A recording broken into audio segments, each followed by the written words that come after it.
Yan, so continuous luto tayo. Okay? Yung ulo ng kambing, papakuluan na natin para bukas malambot na. Okay? So hugasan lang natin. Ito. Yan, ang ulo. So gagawin natin dito is sinampalukan. Okay? Hugasan lang natin ng mabuti itong ulo ng kambing para make sure na malinis ito.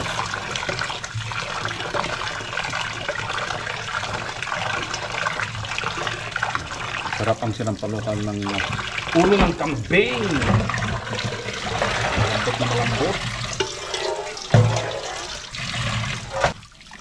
So sa pangalawang pagkakataon na mahugasan, ilagay na natin sa tamang lagayan, okay, para malagyan ng tubig at maipunta na doon kung saan tayo nagluluto, doon sa pugon sa kahoy.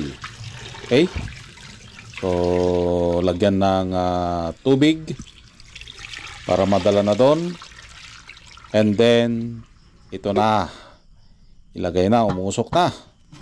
So magdamag dyan, lalagyan lang natin ng kunting kahoy. So hinayaan lang natin dito kagabi para lumambot. Tutuloy natin ulit hanggang sa maluto na. Siyempre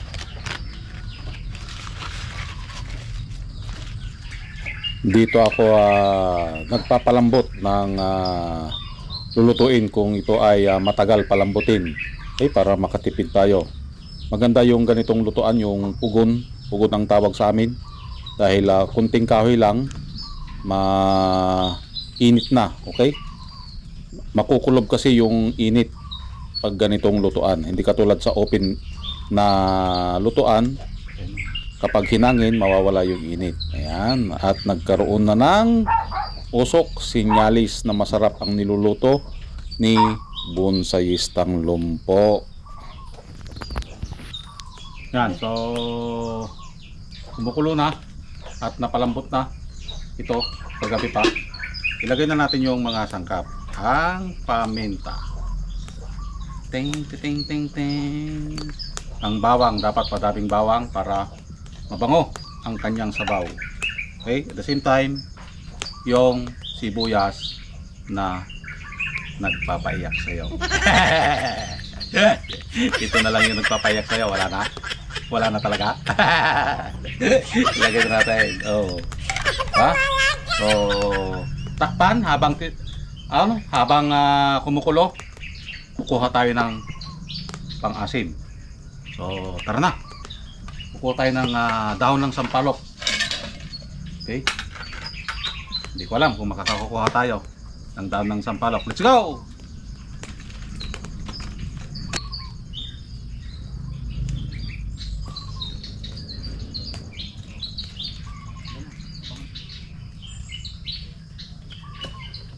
So nakikita nyo itong mga to, mga pinapalaki nating mga bonsai. Okay, parang gubat na. Yan.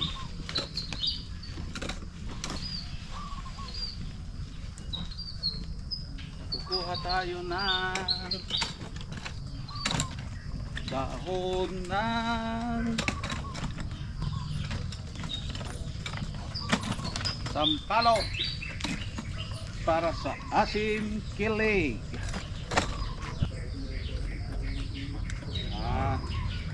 Alam nyo na kung saan tayo kukuha. Ha? Ito. Nandito lang. Hoy. Diba? Mga murang dahon ng sampalok. Ito yung ilalagay natin. Diba? Mukhang mapapalaban yung aking bonsai ngayon. Sigurado masarap ang ulo ng kambing. Alam nyo kung bakit? Kasi bonsai yung kanyang pang-asim. So alam nyo man naman ang bonsai, ito ay mas mahal pa sa ex mo. Mas mahal pa sa expo. Ano daw? Bulaklak. May mga bulaklak na oh. Bonsai.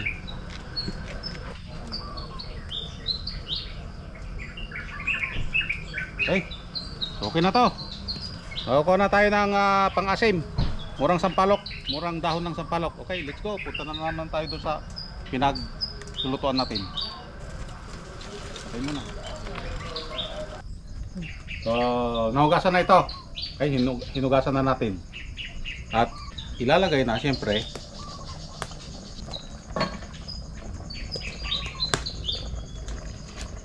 yun.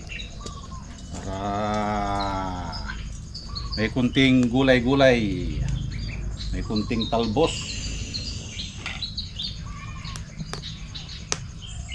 Sarap po.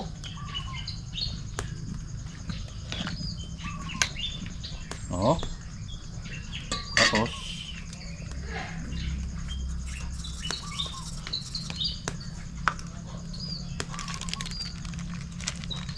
kulang ng asim, sigurado yan. Lagyan natin ng dagdag. Yun. Pang-asim kilig. And then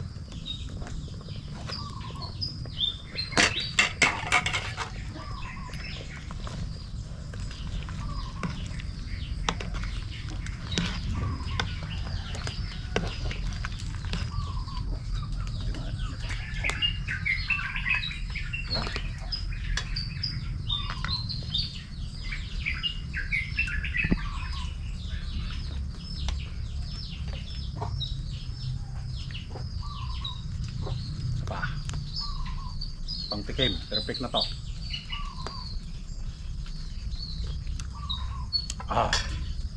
Perfect. Sarap.